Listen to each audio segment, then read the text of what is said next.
everybody. Sabrina here again, and today I wanted to talk to you guys about a word that I heard from God a couple days ago, where He was just telling me, that it's okay when He says no to you. Well, to me in that case. But I just wanted to kind of share with you guys the different thoughts that I had and the conversations that transpired between us. And so I know we all work so hard for everything that we have. We strive and we struggle for every single thing that's in our possession, whether it be something materialistic or whether it's our bodies, our health, anything that we do, we work so hard for it. And then a lot of times when we go through life and we get told no, we don't really take it very, very well. And considering how hard we work for everything, we're not supposed to take it very well. It's just human nature where when we get rejected, we naturally feel sad, we feel bad, we don't like the feeling of it. But there's a difference between when man tells you no and then when God tells you no. Because we got to remember that God is always looking out for our best interest. And there's nobody else that I would rather shepherd over my life than God himself. So if he tells me, no, don't do this, or no, I can't have this, or I can't have that, I can't go there, then I'm not gonna like it right away, of course, because I am human, because I think that whatever I want, I should get. And, if I'm working hard for it, then there's no reason, I don't see the reason why I shouldn't. But a lot of times God tells us no because he's trying to protect us. And we need to really wrap our minds around that fact that a no isn't always such a bad thing. So sometimes your no can be your biggest blessing. It can be your best, like the best thing that could ever happen to you in life. When you think about the person that you're going to spend the rest of your life with, a lot of times you're so concerned about who you're with and why isn't this relationship working out, or what, God, why can't I settle down, why can't I be with somebody, why am I single, why have I been single for so long?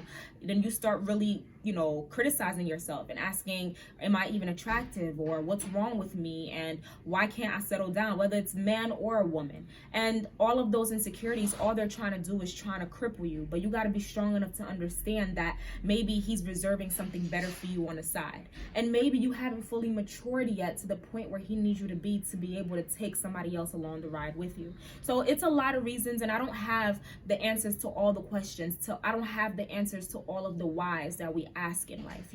Why did I lose the baby? Why am I still single? Why can't I close on this house? Why can't I, close this deal? So many whys in life, and it's just so many things that we want, so many things that we go after, and they don't work out. We don't get it. They don't go through. And then we just get so depressed. We get so upset, and some of us start hating God. Some of us, don't necessarily praise him or go to him as much as we should because we've been disappointed by his no response. But we need to understand that just as when we tell our children no, because we know what's best for them and what's not best for them. We know what they really need and what they don't need. So it's that same concept. And although with parents, we're not perfect, we're human, we make mistakes also, even in raising our kids, but overall we do make the best decisions for our children, generally speaking. So we need to apply that same kind of trust that we expect our children to put in us, that same kind of obedience that we expect our children to put in us when it comes to obeying God and when it comes to listening to whatever it is that he's telling us to do. I know it's not what any of us wants to hear. Shoot, myself, I hate rejection.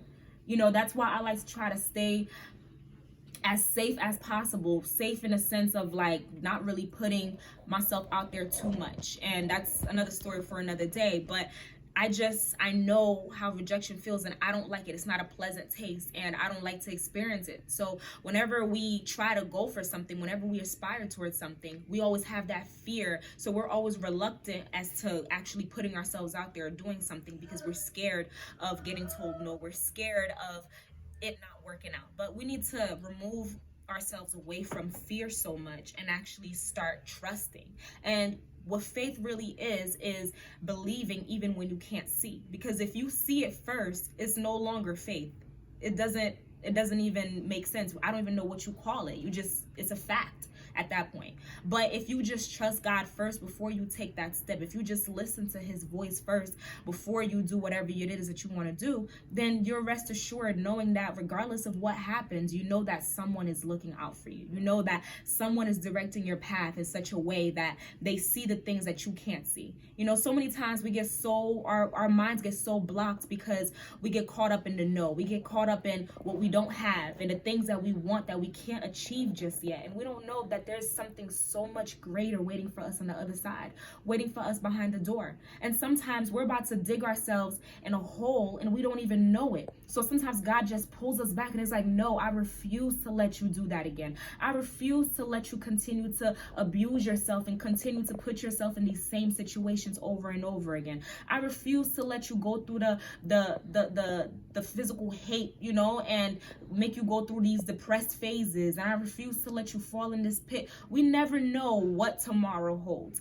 That being said, there's only one person that really knows what tomorrow holds. And that is why it's important for us to be obedient, for us to just trust him. I know it's not easy because trusting somebody and something that you cannot see is one of the hardest things in the world. But we just have to do it if we want a better life. If we want peace of mind, we have to just trust God and put all of our faith in him and say, you know what? All right. And it can be as simple things like, you know, you trying to rush out to go to work or to go to school or to go here. And then you see that something keeps blocking you. Maybe the traffic on the road is crazy. You woke up early, got dressed, left on time, and then it just seems like nothing is going right. That destination that you're trying to get to, there's so many roadblocks, so many obstacles headed your way. And you're trying to figure out, what is it? Like, I've tried so hard to make it on time today. And little did you know, God was trying to keep you away from that accident that was out on the road.